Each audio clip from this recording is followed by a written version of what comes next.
And we out, and we out. When they reminisce over you, my God, they reminisce over you. You remember the video? Remember when he got out? He got out of jail, and they had the handshake. Remember when they hooked arms? Where the real hip hop heads at? You remember when they hooked arms? As a matter of fact, if you're a real hip hop head, go to my Instagram @ToneXComedy and look at the post and see if you agree. The Maxell, not Maxwell, that's an artist. The Maxell multicolored cassette. Remember it had the yellow rings and it had like purple and it had orange. That was the one. That was the one. And my caption says, if you ain't never made a slow jam mixtape with one of these, don't argue music with me. Okay? Because if you had one of them, we know what we're talking about. Plus you had to put that tape on the back. And you had to stop it and cue it yourself. That's what I'm saying, nature.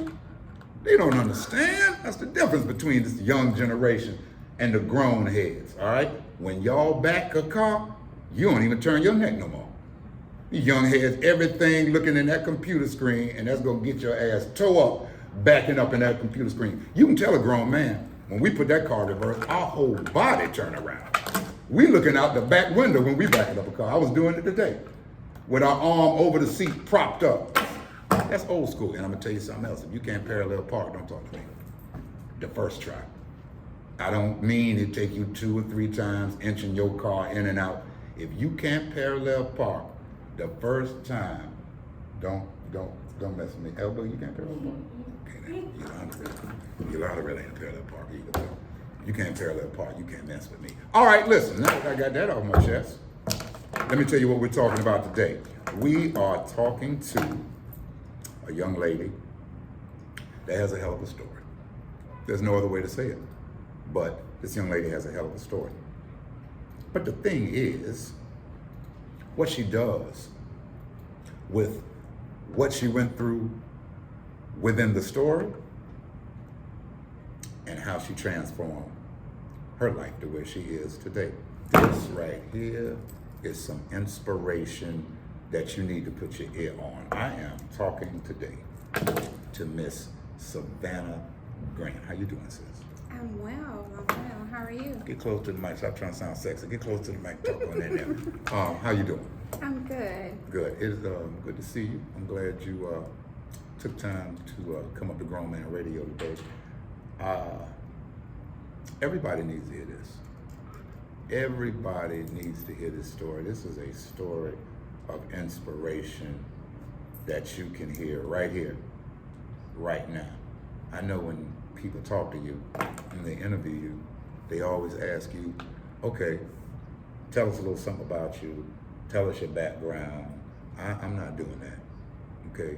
We getting straight to it. I want you to give an overview of your story, and then we'll pull some details out. Just give the people an overview of your story. Okay. 24 years ago, Okay. I was sentenced to 20 years in prison for assault with intent to kill. I was in a really toxic relationship with an older guy. And I left South Carolina to get out of that toxic relationship and ended up having to come back because when I moved to Maryland, my son got sick. So I moved back home to South Carolina with family. Still dealing with him from time to time. No, we were not in a relationship anymore. Right.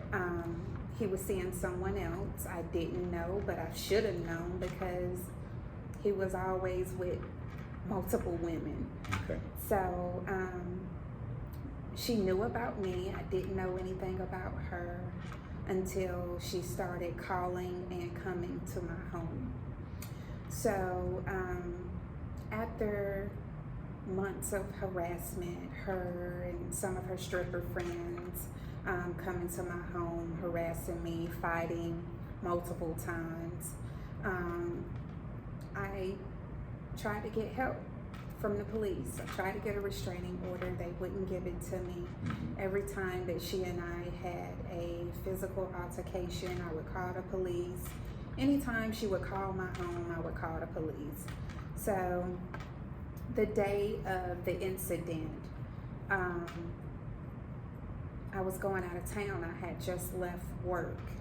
I think I worked 4 hours that day and came home, and prior to leaving work, Anton, the guy that we were both dealing with, called me and wanted to see me. So I told him no. I was going out of town. He made a whole scene at my job. Security guards were involved, and I stalked around for as long as I could, and I left. And as I turned on the street to where I lived, he was going up the street and I was going down. So by the time I got back to my place and put my key in the door, he was right behind me. So we had a heated altercation in the house, arguing, and someone rings the doorbell. And my gut tells me that it's her. And I said to him, don't answer the door. So he answers the door, and it's her. She and I fight again. And this time it was a little bit more intense than any of the other altercations. We're fighting. I'm asking her to leave. She won't leave. So I go into my kitchen. I grab a cup. And weeks prior to the incident, I had some Drano. Some people know it as Red Devil Lye that I had for my garbage disposal. And I had just a little bit left in the canister, and I poured it up in this cup and threw the canister away because it was rusting the top of my canister. Grabbed that cup, completely forgetting that I had the Red Devil Lye in the cup. I added water to it, and I had all these other cleaning supplies, and I added some of that to it as well, bleaching that. And I went back to the door, and we're screaming, we're yelling, and she looks like she was coming towards me, and I threw it on her. And the way that she screamed and yelled, I knew I messed up. Right then, I knew I messed up. So I ran and got my cardless phone, called the police, told them what I did, and they came. She and he left, and I didn't know that they only made it up the street to the convenience store until the police came to me and told me that's where they were, and they had to airlift her to Georgia Burn Center.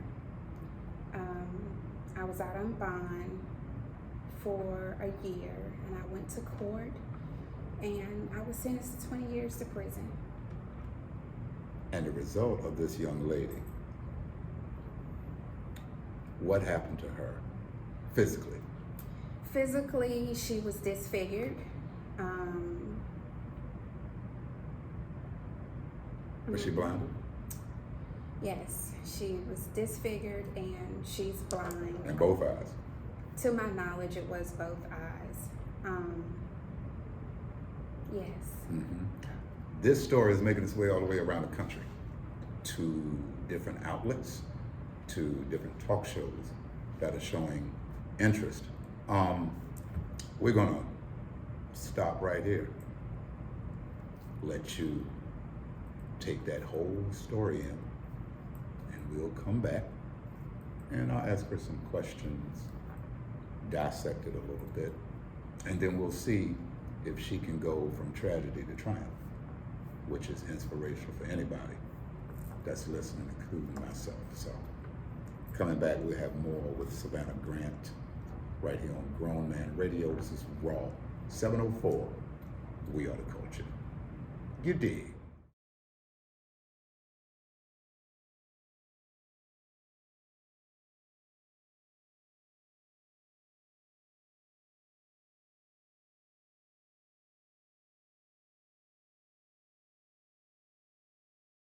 I do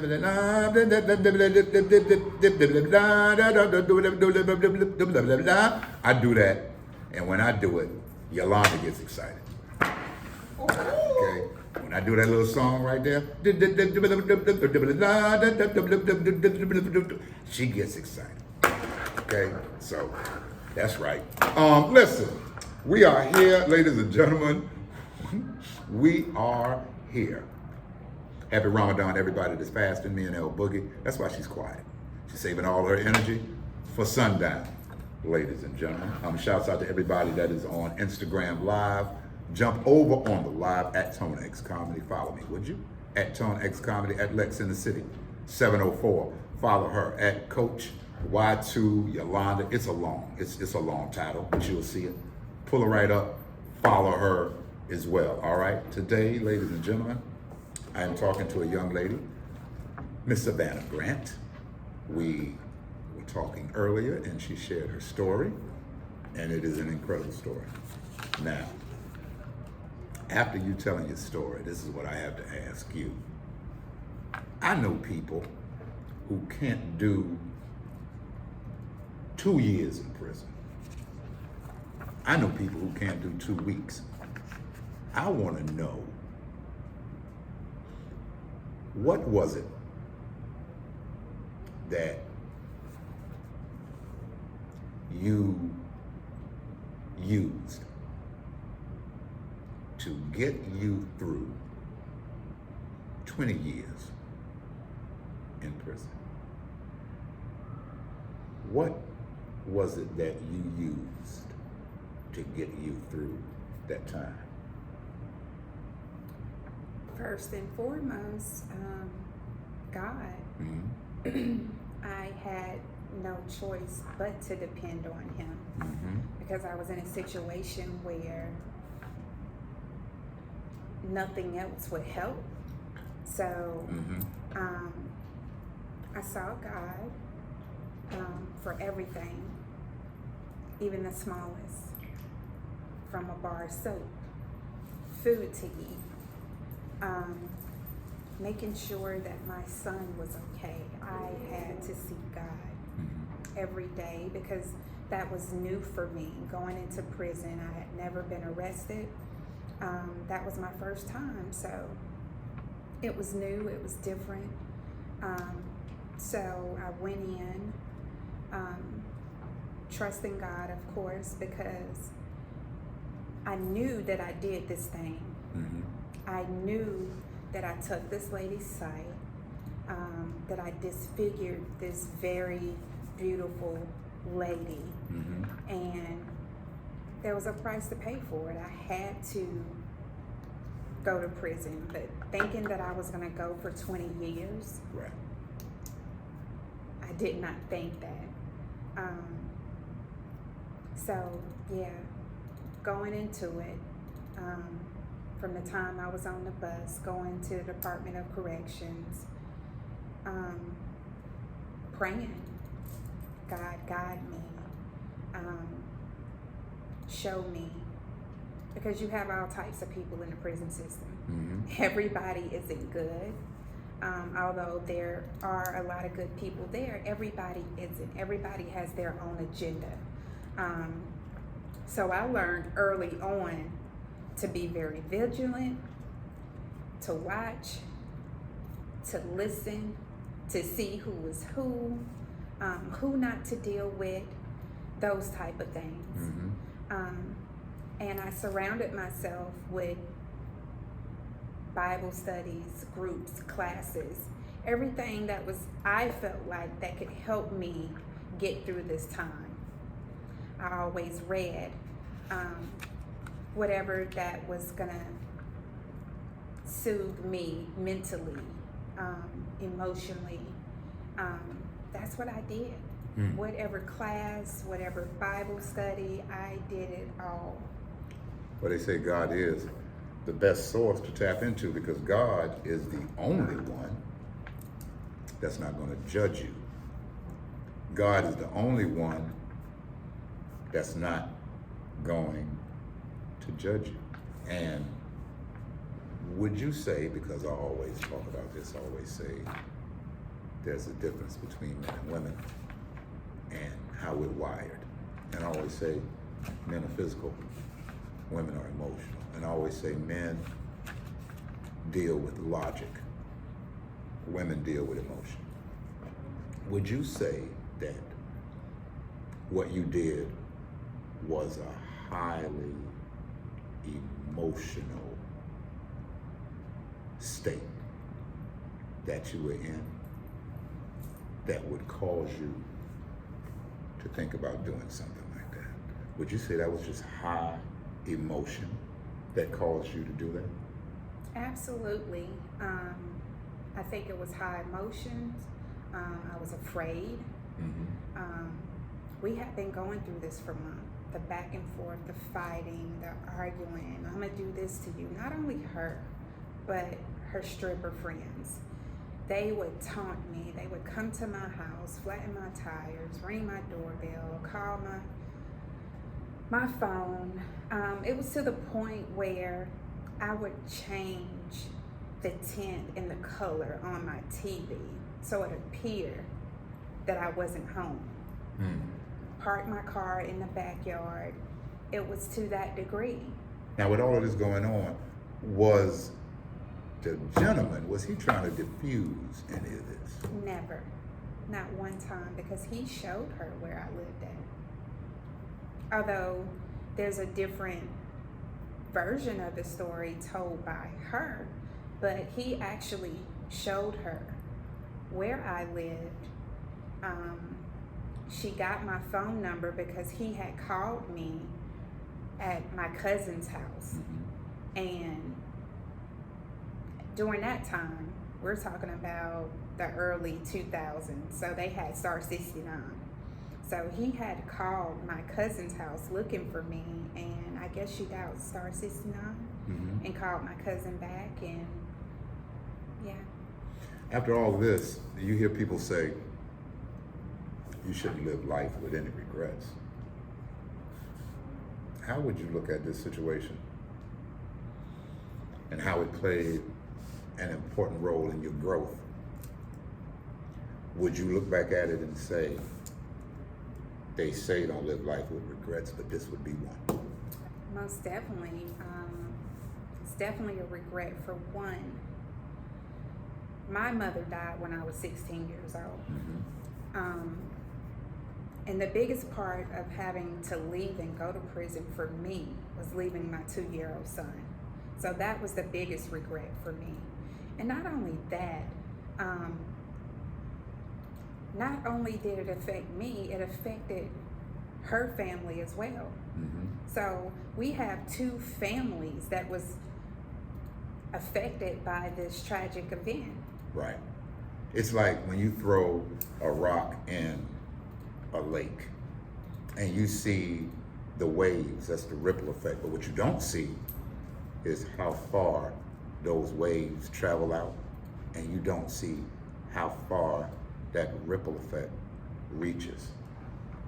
So this type of incident, it goes deeper and it goes way past just the immediate families. It moves way past friends. It moves way past extended family. And you don't know who it touches and how it touches them.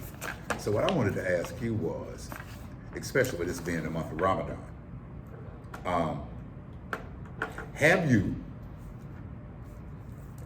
tried to reach out and reconcile, apologize, try to find a happy medium, or just reach out to this lady? No, I have not. But I did make a public apology on the Tasha K show. Would I ever reach out to her? No. No. I think because I seek God for everything, He would have to do that. He would have to do the mending. And I say that simply because I did this thing to this lady. I changed her physical appearance, her way of life.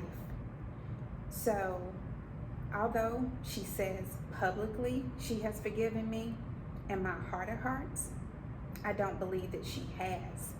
So for me to reach out to her and try to apologize, first of all, that's going to be a violation with court. So I'm never going to put myself in a compromising situation like that again. And if or when, most definitely I will. But it has to be a God thing. He has to intervene and make that happen. I won't seek her to do that. One day, you'll want to know. Like when you said you don't believe that she's forgiven you, you'll want to know. Because the thing about forgiveness is, it's not for the other person. Forgiveness is for yourself. When you tell somebody that you forgive them, it's not for the other individual. It's so that you can forgive yourself and you can start to heal and you can start to move on. You have a compelling story. And the question I want to ask you is, out of all of that, you know how they say you have to keep an attitude of gratitude? What out of everything that you went through and what you did, what was the gratitude that you found in all of this? Oh, wow. A lot. It's not just one thing for me. Some people would say that I'm crazy for what I'm about to say. But for me, going to prison, it made me stronger. It taught me a lot about life. Did I want to be there? Absolutely not. Because who wakes up and say, I want to go do 20 years in prison? Nobody. Right. So, but for me, it helped me grow, not only as an individual, but as a woman, as a mother, as a friend. Because I haven't always been able to trust people. I haven't always been forgiving towards people. And with this situation, because it was so tragic, because it affected so many people, first of all, I had to forgive myself, and it took me many years to do that, because I felt so bad about what I did. Right. So first and foremost, it comes with forgiving yourself. And I'm grateful for the growth. I'm grateful that I have forgiven myself. I'm grateful that I still have life. And I'm able to change lives about the situation that happened, because what happened between she and I, it's still very relevant today. You have, well, it's the same for guys and girls, men and women. You have these young girls arguing and fighting about guys, and men want to run up to the next guy, and it shouldn't be that way. Right. Especially when it's physical, and someone gets hurt. Right. Well, I'm glad that you came out of it in a positive light. I'm glad you came out of it in a positive light. And if people wanted to follow your story, if they wanted to talk with you, if they wanted to get in contact with you, what is your social media? How can they get in contact? I am on Instagram as Savannah Grant and Facebook as Savannah Grant as well. So you can reach me through both of those platforms. This young lady is Savannah Grant. We have been talking with her today. She has a compelling story. I can't even summarize it for you. Okay, she has a compelling story. Follow her, go and watch and listen to her story. You did the Tasha K interview, Yes, I right? did. So you can go pull that up and you can watch her story. Basically, another female, there were problems, there was a gentleman, we call them a love triangle.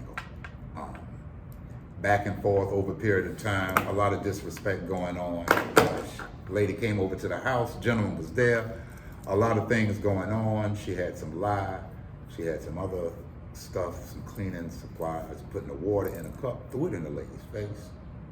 Disfigured the lady, blinded the lady. She did 20 years in prison. This was 24 years ago, and now she is out. Trying to talk and spread some positive energy and help some people. What I will say is, before you leave this earth, you will want to know if that young lady truly does forgive you. And the only way that you'll be able to find that out is if you talk to her. Before you leave this earth, you will want to find out if she truly forgives you. Because if she does, that within itself is incredible. That within itself is a form of humility and nobility that you don't find. And so, for you to understand that, that would bring, in my opinion, full closure to this episode in your life. And it would also show that no matter what happens in your life, there's always room to turn it around. You can think of the worst situation and the worst scenario, and I always say, no matter how bad it is, it could always be worse. And I would say that to you too. On the same token is how you can turn what happened to you, turn it around, and use it for positivity, to be a positive influence. I have so many questions. Me and El Boogie don't have time to dive into this because I have to ask the gentleman some questions. I have to ask the other lady some questions. I got more questions to ask you, but I applaud you. I applaud your bravery, and I applaud your truth. And that's all you have in this world. Of course, they say it's three sides to every story. It's your side, it's their side, and there's the truth. But you stand on your truth, and that's all that you can do. And use your story to make a difference. Use your story to make a difference. Working with my sister Tijuana Brown and her organization with women that are incarcerated, I hear the stories, I see the women, but I also see what happens to these ladies that come out and what they do after they get out. 10, 15, 20, 30, 40 years. Locked up for the wrong reason a lot of times, fighting to get out. And then when they do, they just turn into an advocacy of truth. I'm just trying to help other people. So I encourage you to keep doing what you're doing. And thank you for taking time out of your schedule, coming by here and telling your story. I know it's not an easy one to tell, but I'm glad that you told it to the listeners here on RAW704 Grown Man Radio. So thank you, sis. Thank you for And I having want me. nothing but the best for you, okay? Thank you. No problem. Hey, listen, coming back, we got more. I'm gonna let y'all know how y'all can subscribe to El Boogie, because she won't give y'all that link. But I got it, because I took it out of iPhone. This is Grown Man Radio. This is RAW704. We are the culture. You dig? Go to OnlyFans, El Boogie /